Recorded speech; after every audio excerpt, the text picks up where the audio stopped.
Welcome to Inflection Point Podcast, where our mantra is cultivating change from the inside out. Join your hosts, Anita Russell, Mavis Bauman, and Gail Hunter, as we create a brave space for conversations about racism, personal transformation, and accountability. Conversation provides a means to dive deeply into your thoughts, ideas, and beliefs and examine what emerges in your words, actions, and behaviors. The show is a journey towards anti-racism by cultivating change within yourself first and then out into the world. Learn to engage in racial dialogue using 4 tools: courage, conversation, relationship, and accountability. Discover how truth, reconciliation, and healing can emerge from honest and deliberate conversations. Manifest social change right now on Inflection Point Podcast.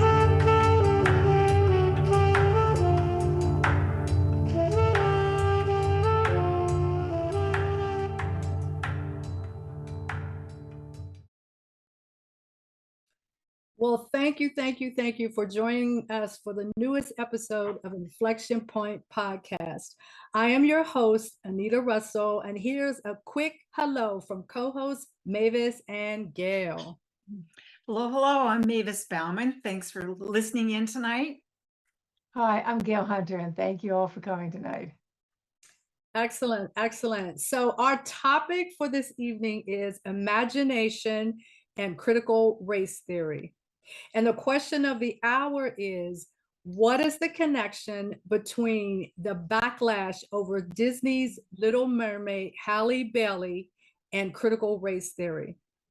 And we are very blessed to have a prolific writer, advocate, and teacher with us today who is going to lead us into that conversation. So who is Allison Gaines and why should you care? So Allison Gaines is a writer, editor, and unapologetic Black scholar pursuing her Ph.D. in psychology. She's from New Orleans, Louisiana, and writes about race, women, history, politics, and culture.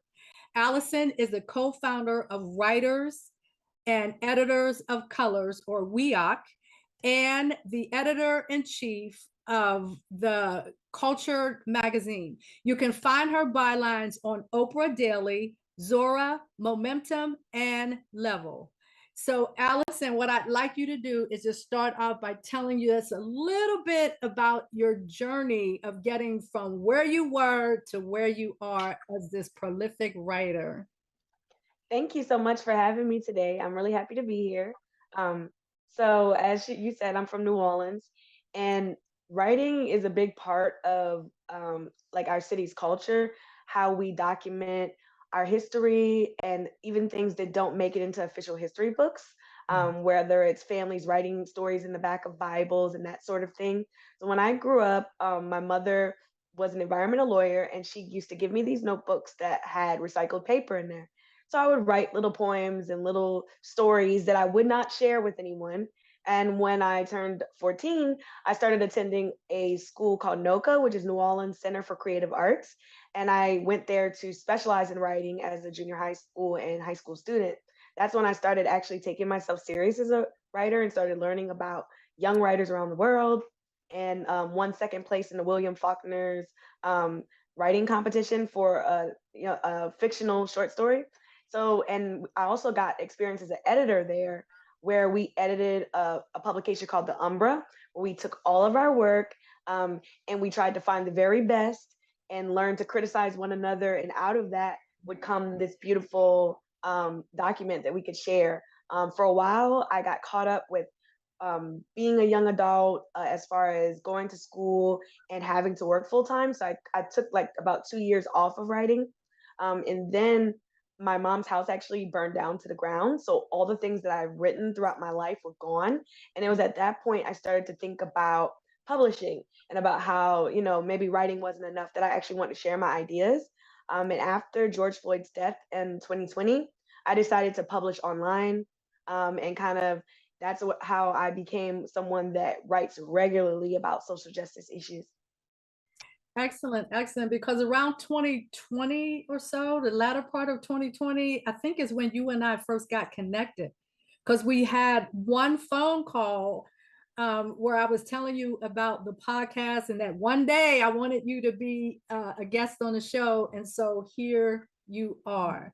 So, can you tell us a little bit more about why you chose the particular topic? So, as I read in your bio, you write about race, you write about women, you write about history, politics, and culture. That's a lot. So, why did you choose those particular genres when you decided that you were going to write full time? I feel like I wrote and then I analyzed the genres that I like to write about. So, I've always been interested in social justice issues. When I was little, I used to help campaign in the projects and try to register people to vote. And I joined the Southern Christian Leadership community, and that committee, that's like from Dr. Martin Luther King Jr., where they teach young people how to be activists. My mom used to be head of department of sanitation. We used to encourage people to recycle and stuff. So I feel like activism is just in my blood. First campaign I helped with was John Kerry, and I was in 7th grade at the time. And so, like, as I grew older, I learned to use my voice in like really constructive ways, because me and my friends, we did, protest, Lee Circle, and all those sorts of things. And we would go around the city with our bullhorns and scream until our voices are hoarse and nothing would change. So I started to think that if we write, if we organize, if we really think about the structures of power, we can make a difference. And the reason why I write about those topics is because to me, they're all interrelated. So, politics is the science of power. If you're going to care about racial injustice, then you're going to have to also care about who's in power, who's calling the shots, that sort of thing. And history is part of that too, because without history, you will not understand modern day politics. You will not understand the racial schism in this country, and women's rights, because women, I'm a woman, I'm a Black woman, and Black women experience misogyny, which is a combination of racism and sexism. So it's like I have to acknowledge that disparity as well, and just that underrepresented voice in academia as well as literature. Excellent. Mavis, Gail, what do you think of our guests so far? I am very impressed. Very impressed. Very impressed. Indeed, Yeah. indeed. I'm just amazed how she holds so much in her head and is able to act on all of those passions. You Yeah. inspire me. You inspire me. Thank Good. you. And the journey that you've taken and coming to this place has just been incredible. You've really listened to the very deep place within you, and let that guide you. Yeah. Thank you. Allison, just something we can even talk about later, but is there one key driving force in you, like a role model or a particular issue that pushes you forward and says, I just have to do this? To me, it's criminal justice reform, and my hero is Ida B. Wells, because she wrote Ah, Uncomfortable Truths, and she Good. talked about shining a light on injustice. Yeah. So I feel that that's important, and that we have to continue to shine a light on injustices so that we can actually find some type of remedy or solutions for the injustices we speak. When she was writing about lynchings in the South, that made a lot of people feel uncomfortable. But what she was doing was, she was developing a case against the practice of lynching. And as you know, recently we've passed, well, Congress passed the anti-lynching bill in honor of Emmett Till. So it's like her activism, it made a big difference in the country. Mhm. And I feel like in my life, because when I read her work, I'm inspired. And at one point, they tried to kill her, and they tried to burn down the press that she was working at, but that didn't stop her. So like I think that's my driving force is they're not doing to you what they were doing to her. So you have no excuse but to just persist. Wow. boy, that is That is very true. very Yes. strong. Mhm. And that's really a good point that you bring up, this whole idea of this uncomfortable truth, because there are so many different avenues where that realization is becoming more and more and more prevalent, that talking about these things is uncomfortable, but at the same time being oppressed by racism is uncomfortable as well. And so if we don't take that courage, as in our introduction, we talk about this thing of having these conversations and stepping to this space of courage. If we don't do that, then we're just stuck. Mhm. And I don't know about y'all, but I'm tired of being stuck in this place where Yeah. racism is just still very Absolutely. prevalent. And it feels like in a lot of ways, things are starting to fall apart. Some things are starting to go backwards. And we just cannot stay in this place. And part of that is stepping into that which makes us discomforting. Mhm. Well, and you're right, because we really have to, we all have to look within ourselves and see where that truth lies within us. And that's painful. It's not just uncomfortable, it can be at times very painful. But if we don't do that, then that truth will not be able to be seen and heard by everyone. And it's time that it is. It's beyond time that it is. And so, Allison, you are certainly helping to contribute to that, being that Thank voice. you. Yeah, we're definitely in that place where truth has to outweigh discomfort That's right. in order for us to Absolutely. really be Right. able to move forward.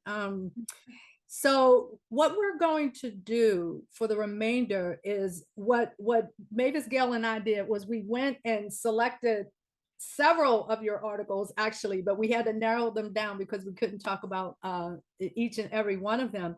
But one of the things that articles that you had written about was this whole entire controversy over Ariel now being a Black mermaid. Halle Bailey is the young performer that is in that role, and it's just all of this hoopla, if you will, over the fact that she's in this role. But one of the things that I find really interesting is because I found a video where it was talking about where it was actually her, and she was talking about how when she was little, they used to play Little Mermaid. You know how we were when we were little girls, we played house and all of that, and they used to play Little Mermaid. And oh yeah, I want to do this and I want to do that. And so for her, that is such a poignant thing for her now to actually be in that role. But then it's in the midst of all of this supposed controversy. And the title of your article is Racism Cripples Imagination. That's why you're boycotting a mermaid. And I'm going to read just a quick quote, and then I want you to kind of respond to that.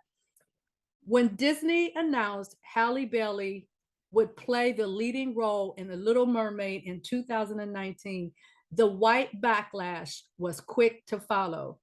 Now that millions of people have seen the movie trailer, that fire has been reignited. And it says, if some white people can't fathom the idea of a Black mermaid swimming and singing and making friends and pursuing love, so when the hashtag not my Ariel started trending, it became clear that it's not anger, sadness, or disappointment that some white fans feel in learning Ariel would be a Black princess. It's racism. So if you could speak to, maybe what was your mindset as you were writing this article?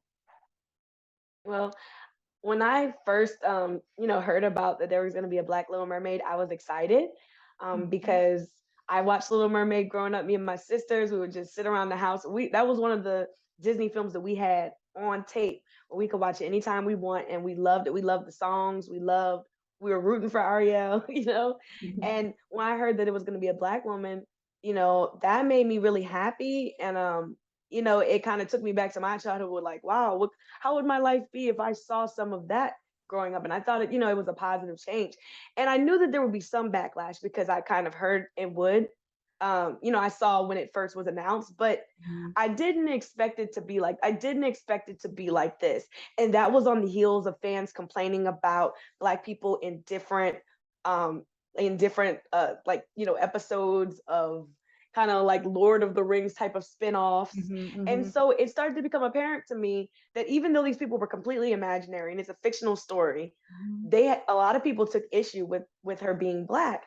And I try to be reasonable. I mean, I'm sure that we all do, but what I mean by that is I don't always assume it's racism. I tried to really think, what is it? Is it anger? Is it really just, but like, are they angry? Are they sad? And I'm like, why would you be sad? Are you disappointed? I'm like, yeah, maybe you are all those things, but you're all those things because of the racism. And like, to take it a step further, to boycott the movie, because it's one thing to not see it. That's your choice to not see it, but to boycott it and encourage other people to stay away from it, that was concerning to me. And that's what made me want to write about it. That I felt like it's so disappointing that, to me, racism cripples imagination, because if you can't even imagine a Black mermaid, then I think that that's pretty sad, a sad state of affairs.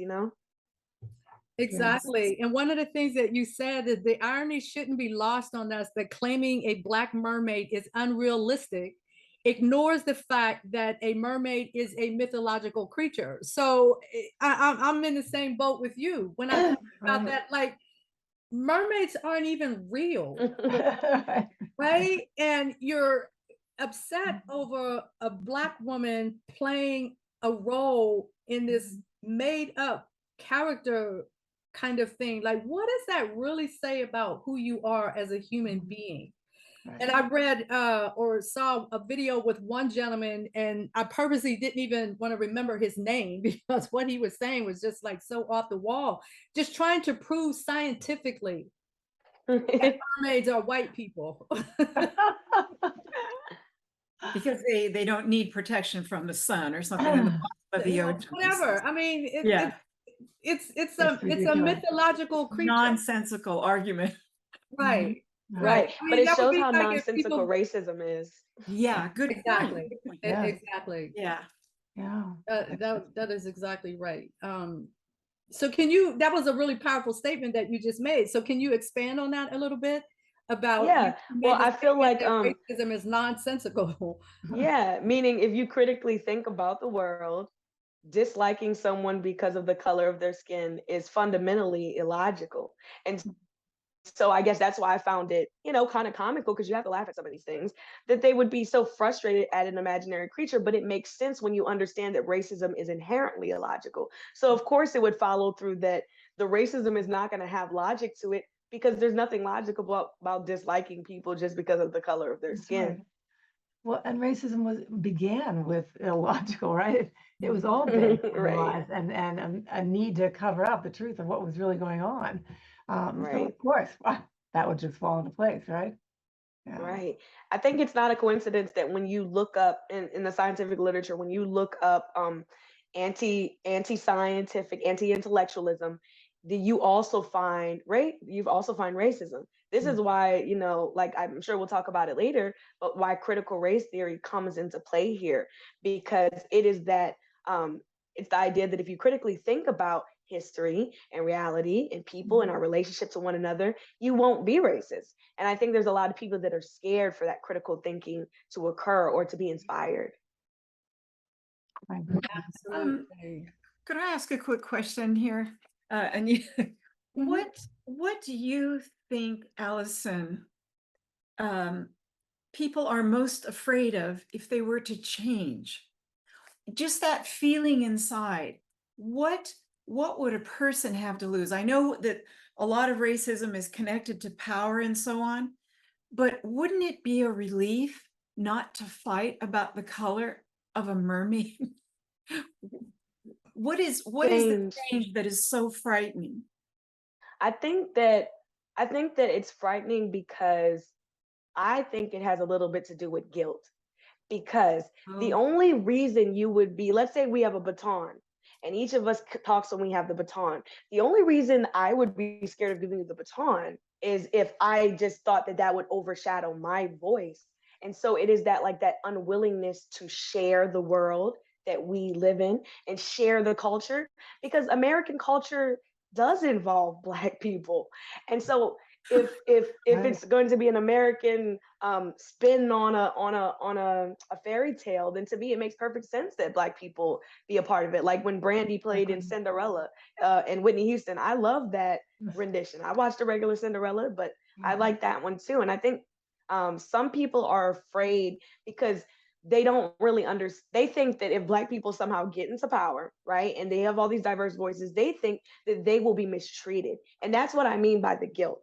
Because if you weren't guilty, you would be like, okay, it doesn't matter who's holding the baton because I have faith it's going to be fun, it's going to be fine. It's like that resistance. But that's been around since slavery because that was their excuse. Like, well, we can't let them free because they would kill us, right? But we saw that that actually wasn't true. And it's the same thing with the civil rights. Oh, we can't let them sit at the same counter as us because they would hurt us. Like it's almost like when you have your foot on someone's neck and you're scared to let it up because you're scared they're going to hurt you. When in not realizing that, you know, the Black Power movement, you know, as we've discussed in the past, is about seeking equity. It's about seeking equal opportunities and diversity and inclusion. It is not about supremacy. And so I think that the people that are afraid, it's because unfortunately, they're white supremacists. And so they believe that we are in turn Black supremacists or Asian supremacists or Latino supremacists. That's what it's like almost like that's what they tell themselves to justify their stance. Well, it's all projection, right? It's Exactly. it's putting on somebody else what really belongs to themselves. And that's really based in fear and insecurity. And I think about, I mean, there's so many different angles in which we could kind of think about all of this and have these conversations. But when you think about mindset, so that's one of the areas that I really like to focus on is mindset. So if you think, if you're familiar with Carol Dweck, and she talked about this whole thing of fixed mindset, growth mindset, and then somebody also added a third, which is a benefit mindset, right? And when you think about racism, particularly when you're thinking about it within the context of white people and how they do or don't view, but they act regardless of what their view is, they still act in a particular way, is this idea that if like this whole thing around the browning of America, like all of a sudden, if and it's been getting browner and browner. I mean, it started off brown when you really think about it with the Native Americans. It started off brown, so to speak, right? And this idea that they've been sort of indoctrinated into this idea that if you win something, it means I have to lose. So if you make a gain, it means I take a loss. But that's not what equity is. Equity is basically like you gain some based on where you are, and then I gain some based on where I am, but it's not conflicting. It doesn't have to be conflicting. So people create this idea in their minds that it's a conflict because somebody has to win and somebody has to lose. The alternative way of looking at that is through that growth mindset lens where we can grow and they can grow. And we can grow together as a nation when everybody is given that platform for growth. Right. And I think when, oh my bad. I was just going to say, amen. Okay, go ahead. That's exactly what we need. You know, the growth mindset. That's all. That's not scary. Right. It doesn't have to be. And I always say they have a scarcity mindset, people that are racist. And that's the same kind of concept that you're talking about, where they believe there's only a little bit, and that if Black people get a win, they will lose. And that makes them oppose policies and changes like putting a Black mermaid on display. They fear that doing that means, well, will we ever see white characters again? And the answer is yes, you will. And you know, there will always be white characters, and you know, you will be seen, but understand that Black girls grew up watching white princesses, and we still bought things with their blankets on it, bought their toys, asked our parents to take us to Disneyland to see them. We supported it in every way, shape, and form possible. And all we're asking for is inclusion, not erasure, because we wouldn't want erasure, you know? Exactly. Yes, yes. So when you think about the boycotts, they're doing exactly the opposite of what you just described. Right? Like we all had Barbie dolls, and I can remember the time when there was only white Barbie dolls, right? And then eventually that began to change. And of course it makes sense that that would want to change, right? And so one of the things that I came upon also was the NBC News article that was talking about parents who were posting TikTok videos of their Black daughters getting excited when they saw this Black face as the Little Mermaid. And on the one Black mermaid is joyous from the perspective that little Black girls, and little girl said, "Mommy, a little girl, she's brown just like me. The mermaid is brown just like me." But the thing that really resonated for me was the joy. Right. The joy that they felt in seeing that. Exactly. Didn't she turn a backward somersault? Oh, Expressed herself by just rolling around on the floor. And that Oh. just made my heart sing to see Oh, that I know. joy. And I had no idea that there was the absence of that before. I would never have known. Yeah. Mhm. But just think about it. Like, for example, we all grew up with, well, maybe not Allison, but the three of us all grew up watching The Wizard of Oz, right? And it was always white people. Right. Yep. It was always white people until The Wiz. So when The Wiz came, it was just like, oh my gosh, and Michael Life into Jackson, it, right? and it was just like, whoa, this is really awesome. But that wasn't to the detriment of The Wizard of Oz.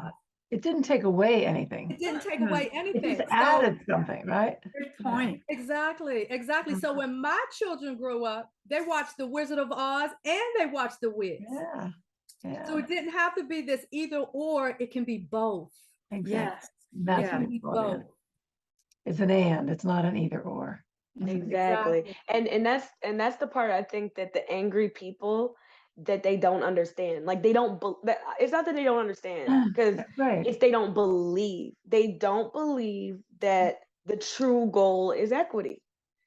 Well, because that's the only way I can make sense of it, because it's either that or it's just hatred. You know, it's either they don't believe we're genuine in what we say, that we really want equity and equality and diversity and inclusion, or it's that they're hateful. It really isn't too much wiggle room there.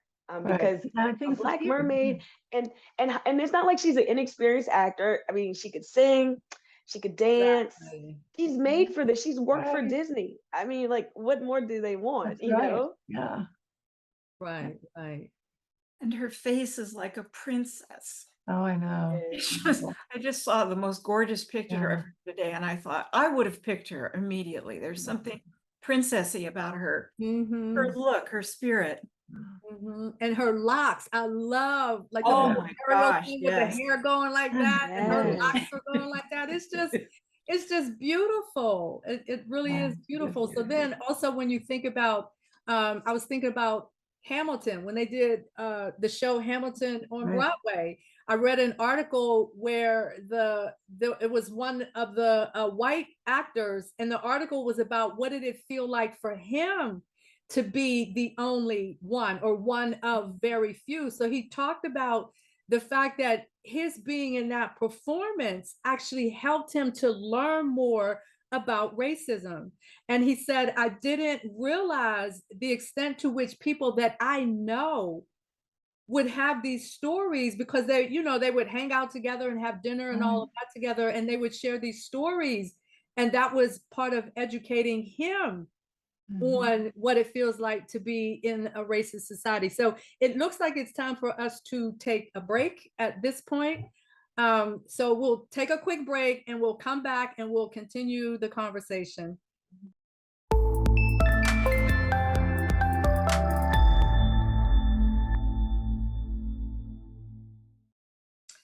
Well, welcome back. You are listening to Inflection Point Podcast on Transformation Talk Radio. I'm your host, Anita Russell, and I have Mavis and Gail here, and a very special guest, Allison Gaines, who is a writer. So we've been kind of picking her brains about some different topics and everything. So we were just finishing up a conversation where we were talking about all of the controversy and the anger and everything over the little Black mermaid that Disney kind of rolled out the trailer and everything. So I'd like to sort of piggyback off of that conversation, if you don't mind, and into answering this question: how does the Little Mermaid backlash connect to critical race theory? Thank you. I think that it connects because obviously people, first of all, the people that are angry, they do not understand critical race theory. And a lot of them are against critical thinking because that's why they're angry about a Black mermaid to begin with. Critical race theory asks us to look at the historical truth of this nation, about the prejudice and the anti-Black racism that has been inherent in our country since its inception, and it asks us to look at the world through that lens, to critically analyze the world through race, just as critical gender theory does the same thing, looks at the world through the lens of gender. So I think that when we look at the fact that there has been historically a limit of Black representation on screen, it makes sense to have a Black mermaid. But the people that are against critical race theory would also be against addressing that because they have not fundamentally accepted the first premise that there is a historical discrimination and racism still exists. Absolutely. So I'm going to read a quick quote that you had that I picked up out of your article. And the title of the article is "White People's Fear of Critical Race Theory is Based in Ignorance." And the quote is, "Our nation is in the process of exchanging colorblind ideology with anti-racism. White people will have to take a good, hard look in the mirror and into their family albums. Some are afraid of the skeletons they will find, and others are leery of the theory that will make them take a look in the first place." So that's a powerful statement. So if you could kind of dig into that a little bit for us. Well, when I was writing that, I was thinking about a story that I read about Mitch McConnell and how his ancestors owned slaves. And I was thinking about how he is in opposition to the policy HR 40, which would examine the role of slavery and racial discrimination in the United States from 1619 and to the present. And so I find it ironic that he hasn't analyzed his own family tree to understand or acknowledge what has been done, and in fact stands in opposition to any analysis of that. So the example I would provide is the fact that he opposes HR 40. HR 40 would not just write a check to Black people, it is a study. So he's against the study because he doesn't want the issue to be critically analyzed. That's a perfect example of what critical race theory is and what the people in opposition to it are trying to do. So when I say it's race based in ignorance, I make a distinction between, to me, ignorance is not about being what you would call stupid. Ignorance is about ignoring the truth. It means you are very much capable of understanding and you choose not to. And so I feel like the opposition to critical race theory is rooted in opposition. And if you look at that story that I published, look at the comments, look at what the people that are saying that are in opposition, none of them are familiar with the people who wrote the theories. No, none of them are familiar with the tenets of critical race theory. None of them are familiar with the application or lack thereof in academia and in our public school system. So that's what I had no choice but to consider their opposition ignorance, because I have not had one person who opposed it be able to clearly say what it is and what their issue is that was an accurate representation of what it really was. Yeah, I can't imagine as a parent not wanting my children to learn what is true, to learn the real truth of whatever that subject and topic would be, and especially about our own history in this country. And that is such a huge piece of our history at the base and core of it, that to ignore that, to not want to share that information accurately is just, it's very difficult for me to wrap my mind around that. And because we can't grow if we are not willing to step into that truth, whatever that truth is about. Do you think that each generation has to knowingly reject the teaching of African history? Because I don't recall it ever even being mentioned in my house in school. And I'm wondering if it just kind of got buried and the absence of it got handed down. I don't know. I don't know how curriculums are set in It was Right. small intentional. pockets. Pardon? was intentional. It was There was intentional. nothing unintentional about that.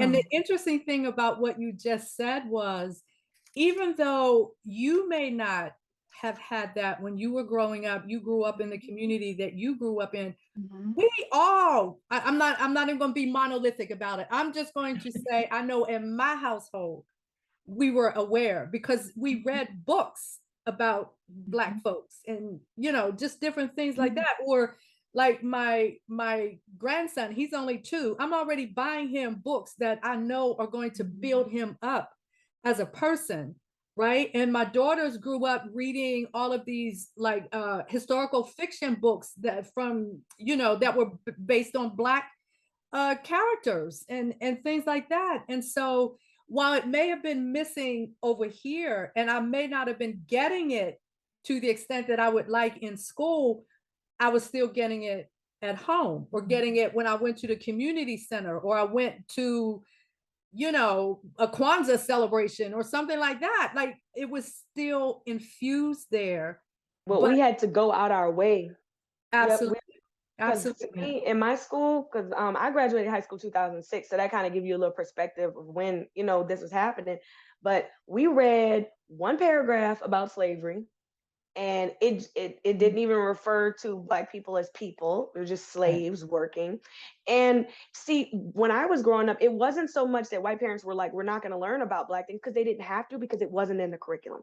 Right. So I Right. went through school, I read one Black author. It was a book, When Things Fall Apart, and it was an African author. It wasn't an African American author. And even when I went to the writing school, we had to read like 20 or 30 books a summer, and they were not Black. Any of the Black writers, I had to actually go out and search them. So the white backlash we see today is actually in response to it, the Black writers being implemented.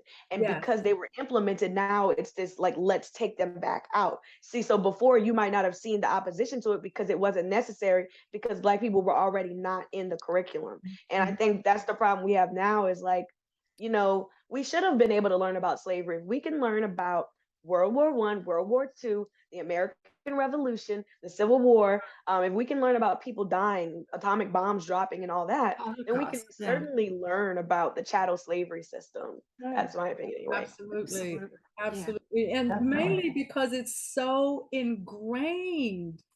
It's so ingrained in like so many different things. And I think to a certain extent, there's also, I look at it also from the perspective of the responsibility on parents, right? So when my kids were little, I remember one particular instance with Olivia where she goes to school. She went to a little small community school, and she goes to school and they're doing, you know, that typical Thanksgiving with the pilgrims and, you know, that whole activity and everything. Right. So she comes home and she's, you know, she's sitting down, she's describing to me, okay, what did you all talk about in school today? So she's telling me, okay, we talked about this, that, and the other, and we talk about the savage. And I had to stop her right there. What do you mean savage? Oh yeah, you know, the Indians, they were savages and blah. No, no, no, no, no. But it just so happened that I had a Native American encyclopedia in my home. And so I walked over, got the book off the shelf, opened up the book, and I said, now tell me what you see in these pictures. And she was like, well, they don't look like savages. Exactly. And Right. so what I said to her was, when you go to school tomorrow, you tell your teacher that your mother said you are not allowed to refer to any human being as a savage, Exactly. right? Yeah. We were Well, taught you know, in school that the wrong people were the heroes. Because if you mhm. look at the Yeah. real history of Columbus, I mean, either genocide is wrong or it's not, you know, Right. straight up. Either it's Right. wrong or it's not. And it's like, so you can't say Hitler is bad, but Columbus, let's have a holiday. Celebrating? Right. Let's throw a holiday. And it's like, that's so that's when we talk about critical race theory, that's the part that kind of that they get mad at when people like us, you know, I've grown up in my you know, my brother, we always make jokes like, you know, it's colonizer day, you know, when it's Columbus Day, or one of those days that only really speaks to white Americans. And it's like it's the white people today did not create that, but they have a role that if they want things to change, if they want to say, you know what, the idea of a Columbus Day after he killed all those people, it makes me sick to my stomach, and I don't want it. I don't want it in my schools. I don't want it in my community. I want Right. people to know the truth about him. I Yeah. think that's really what critical race theory, that's the point of it. That's what you're Right. supposed to do. It started as a legal theory, but like any critical theory, it's rooted in psychology. Anytime you're talking about critically analyzing the social structures in our society, and I don't think there's anything wrong with saying, just like I'm uncomfortable with Hitler, I'm uncomfortable with Columbus doing that to those people, and I'm uncomfortable with a holiday that honors him every year. I think they're finally changed that.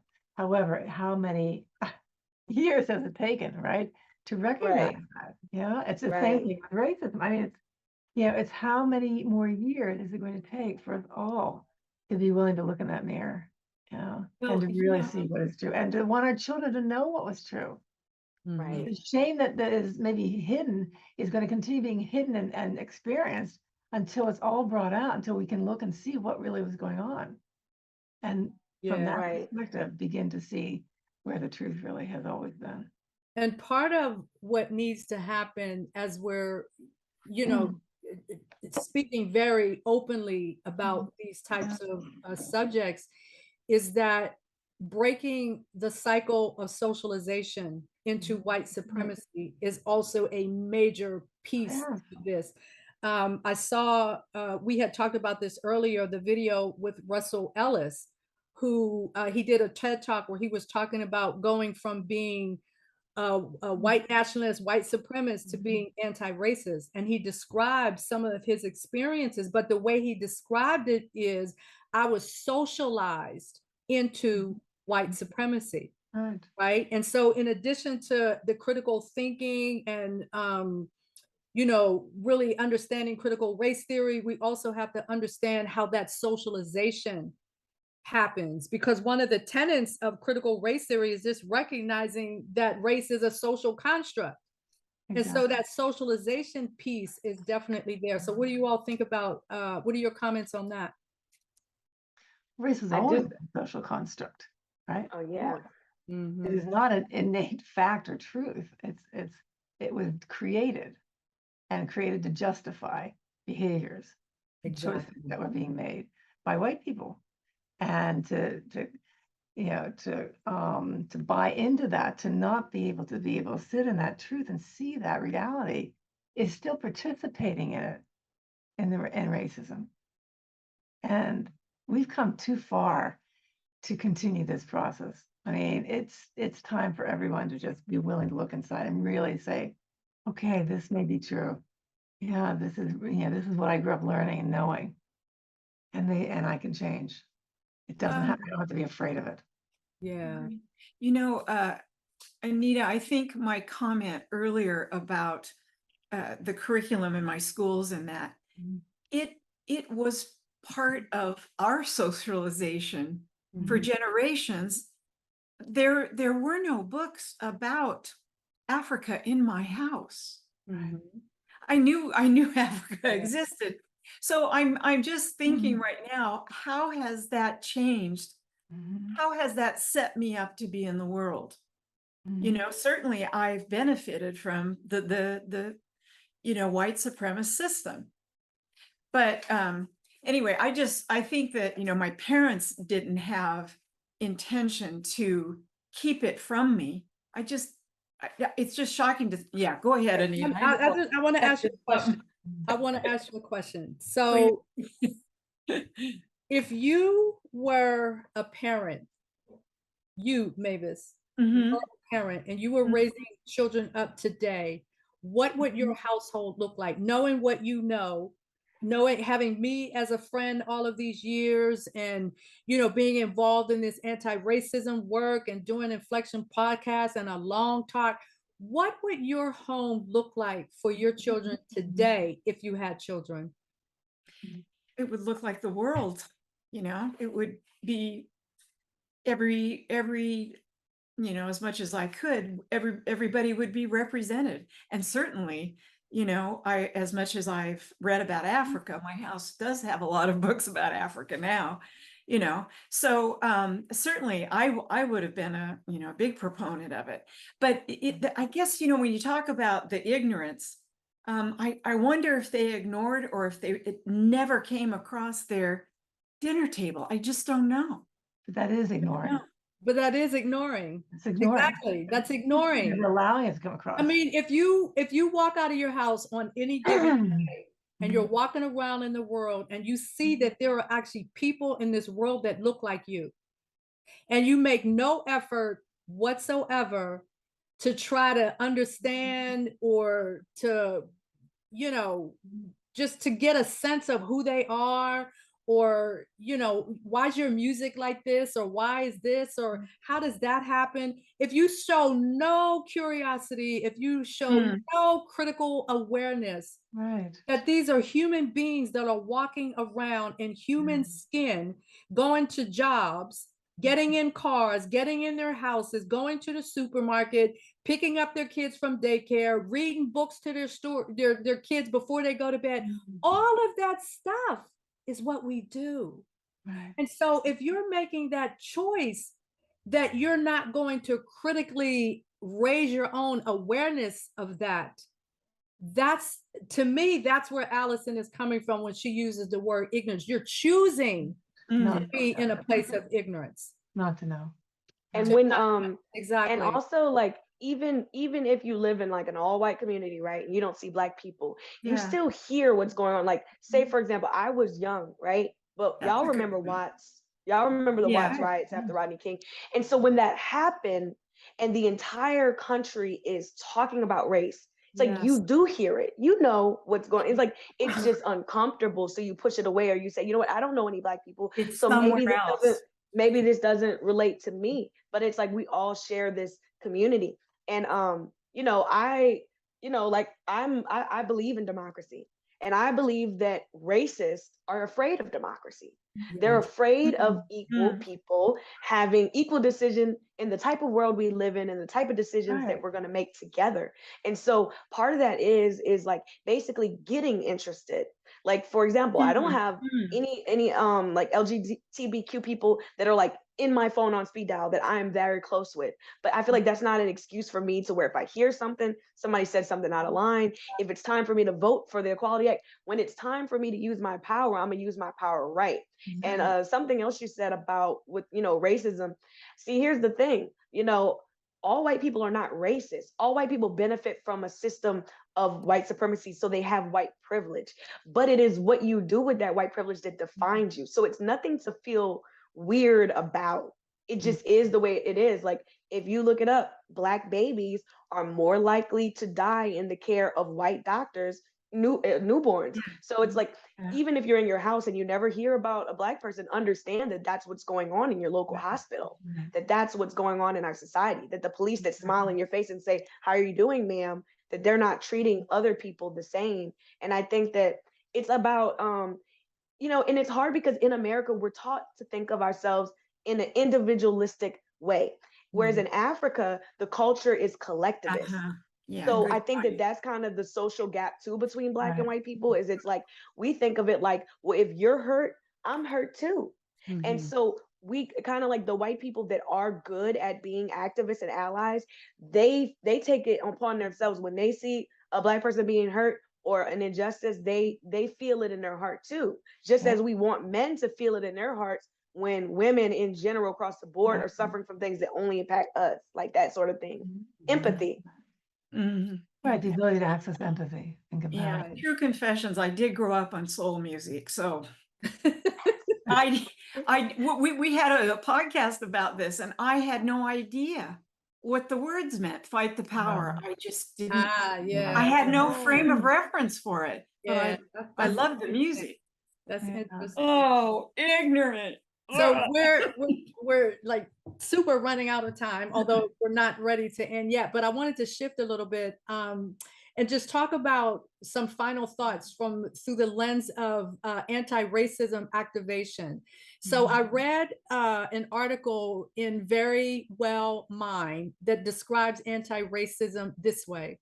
Anti-racism is a process of actively identifying and opposing racism, The goal of anti-racism is to challenge racism and actively change the policies, behaviors, and beliefs that perpetuate racist ideas and actions.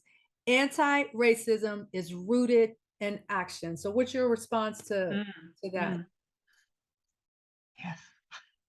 Yes. Yes, that's your response. Yes. Yes. Absolutely. I want to hear Allison's response. Yeah. I love it because it ends the complacency. It ends the colorblind, the myth of colorblind, ness, and it takes us to a place where we feel good about being alive, where we feel that our lives make a difference because we have the power to make the change. And so instead of just feeling bad, like, oh my God, this country's so racist, woe is me, we're more like, no, I'm going to do something about it, or at least as much as I can. And when you do as much as you can, then you can feel good because we're making our contribution while we're here on earth. And that's why I love it. I think that anti-racism is important, and the work must continue, and it must continue, and people have to have those uncomfortable conversations. And I believe they won't be uncomfortable once you have it. It's kind of like just telling your family some big news, like, mommy, I'm moving to California or something like that. And you might be scared, but once you get through it, you're like, okay, it's all love. Because that's one thing about anti-racism. When anti-racist white people work with Black people, they are welcomed. So while it may be scary to do it, once you do it, you're going to be welcomed by a community that wants you to learn and wants to work with you. Absolutely. So we're down to our last 3 minutes. And what I'd like, Allison, if you wanted to call out any calls to action, website, or whatever that you would like to direct people to, now would be the time to do that. Okay, well, with the November election coming up, first of all, I would like everyone to go to vote.gov, make sure that you're registered, understand what the voting rules are in your districts, and study the issues, study the candidates, and just really critically think about your decision. That would be my call to action. If you want to follow me, you can check me out. I'm Allison Gaines. You can find me on Twitter, or you can look at my publication, which is Cultured. So you go to readculture.com, or my organization, Writers and Editors of Color, by writersandeditorsofcolor.com. And I'm just really thankful for the time you gave me today. Thank you. Oh, you're so incredibly welcome. We are so grateful. Yes, Yes, thank you This so has much. been dynamic, because this is actually the second time today that we had a chance to talk with you. I know. So Yeah, I am very grateful. It's like super ongoing kind of conversation. So we're almost completely out. I just see the 1 minute mark popped up there. So I wanted to leave you all with this quote. And this quote actually comes from Russell Ellis, the gentleman that I mentioned earlier, who is the white supremacist who kind of socialized himself out of that life and into anti-racist. He says, so this is the title of his TED Talk, White Supremacy, Same Dog, Same Tricks. It's time to change the training, right? So here's the quote. I come from a white little town in North Carolina. I learned white supremacy. White racism was so casual where I'm from that it's culture. And that culture breeds the next generation of white supremacists. And so just like we're trying to breed a new generation, if you will, of anti-racists, that parallel track is that there are individuals out there that are grooming the next generation of white supremacists. I think we see that all around us in our politics and all of that. So yeah, so for the audience, I want to thank you for joining us, and we will see you next time right here on InflexionPoint podcast on transformationtalkradio.com. We are here every first and third Wednesday at 3 p.m. Pacific time and 6 p.m. Eastern time, and we will see you the next time. Thank you for listening to Inflection Point Podcast, where our mantra is cultivating change from the inside out. The journey towards anti-racism and social change doesn't stop here. Truth, reconciliation, and healing come from ongoing, open, honest, and deliberate conversations. Continue to dive in and deconstruct your thoughts, ideas, and beliefs as we band together to manifest social change. Tune in to Inflection Point Podcast every first and third Wednesday at 3 p.m. Pacific, 6 p.m. Eastern, here on TransformationTalkRadio.com for more conversations about how we can cultivate change from the inside out.